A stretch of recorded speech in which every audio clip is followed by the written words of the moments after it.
साथियों, आज का ये कार्यक्रम भारत के नए मिजाज का प्रतीक है। आप सभी देख रहे हैं कि आज पूरा विश्व कितना चिंतित है।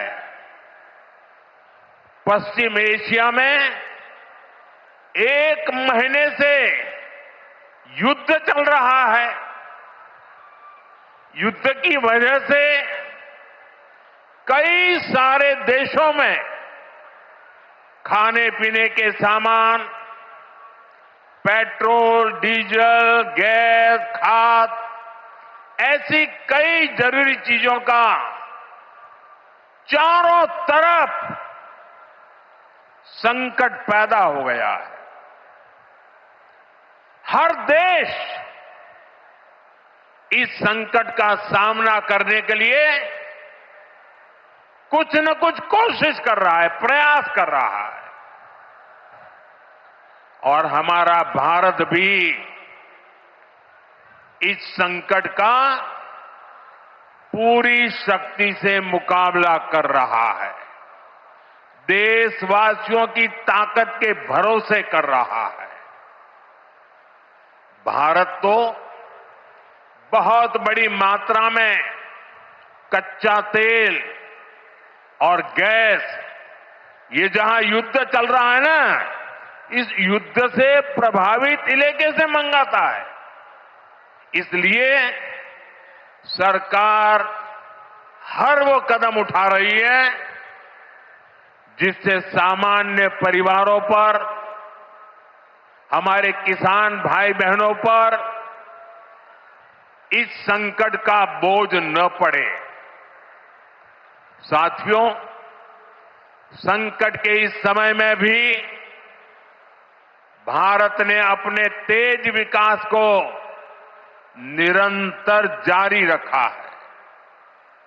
मैं सिर्फ पश्चिमी उत्तर प्रदेश की ही बात करूं तो पिछले कुछ सप्ताह में ही ये चौथा बड़ा प्रोजेक्ट है जिसका शिलान्यास या लोकार्पण हुआ है। इन कुछ ही सप्ताह में, इस दौरान नोएडा में बहुत बड़ी सेमी कंडक्टर फैक्ट्री का शिलान्यास हुआ। इसी कालखंड में देश की पहली दिल्ली मेरठ नमो भारत ट्रेन ने गति पकड़ी। इसी कालखंड में मेरठ मेट्रो का विस्तार किया गया और इतने कम समय में आज नोएडा इंटरनेशनल एयरपोर्ट का आप सबके हाथों से उद्घाटन भी हो गया। साथियों, ये सारे प्रोजेक्ट्स यूपी के विकास के लिए डबल इंजन सरकार के प्रयासों का शानदार उदाहरण है। सेमीकंडक्टर फैक्ट्री भारत को टेक्नोलॉजी में आत्मनिर्भर बना रही है। मेरठ मेट्रो और नमो भारत रेल तेज और स्मार्ट कनेक्टिविटी दे रही है। और ये हमारा जेवर एयरपोर्ट पूरे उत्तर भारत को दुनिया से जोड़ रहा है। और आपने अभी वीडियो में देखा, ये ऐसा एयरपोर्ट बन रहा है, हर 2 मिनट में एक जहाज उड़ेगा, हर 2 मिनट में एक जहाज उड़ेगा। पहले सपा वालों ने नोएडा को अपनी लूट का एटीएम बना लिया था, लेकिन आज भाजपा सरकार में वही नोएडा यूपी के विकास का सशक्त इंजन बन रहा है।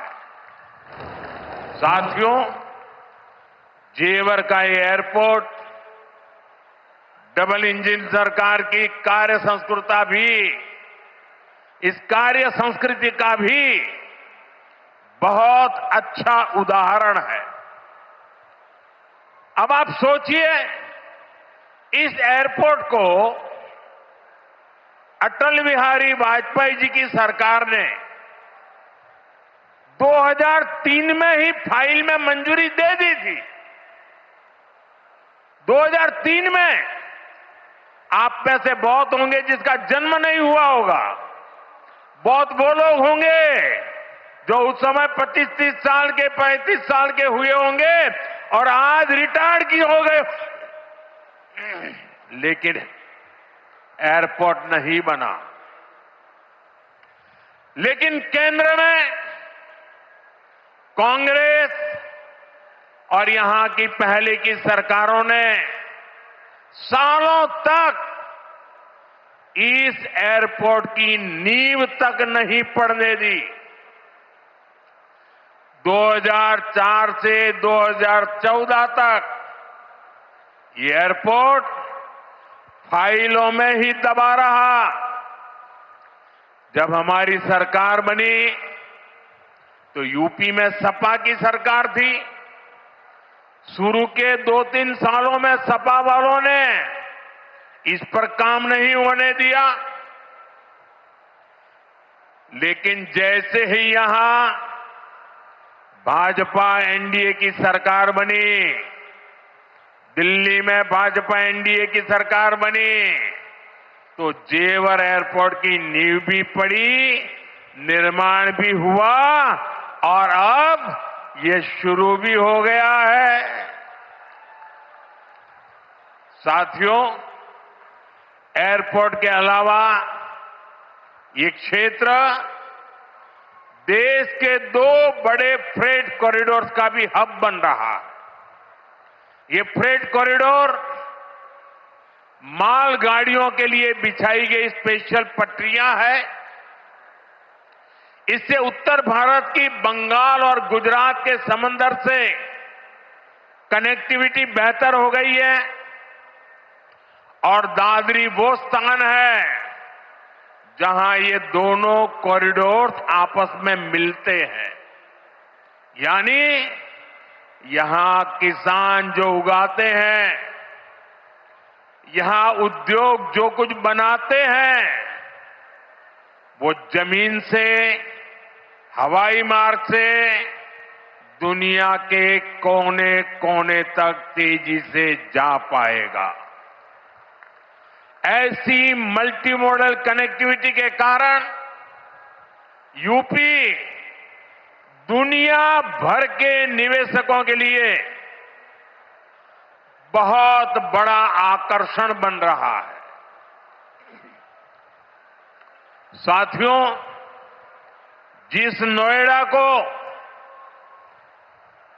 पहले अंधविश्वास के कारण अपने हाल पर छोड़ दिया गया था, कुर्सी जाने के डर से पहले के सत्ताधारी यहां आने से डरते थे।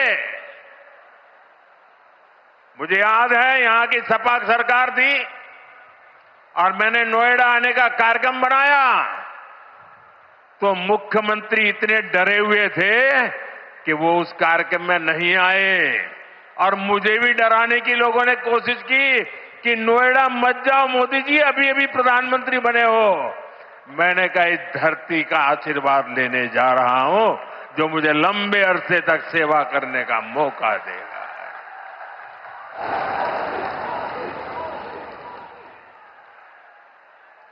अब वही इलाका पूरी दुनिया का स्वागत करने के लिए तैयार है। ये पूरा क्षेत्र आत्मनिर्भर भारत के संकल्प को सशक्त कर रहा है।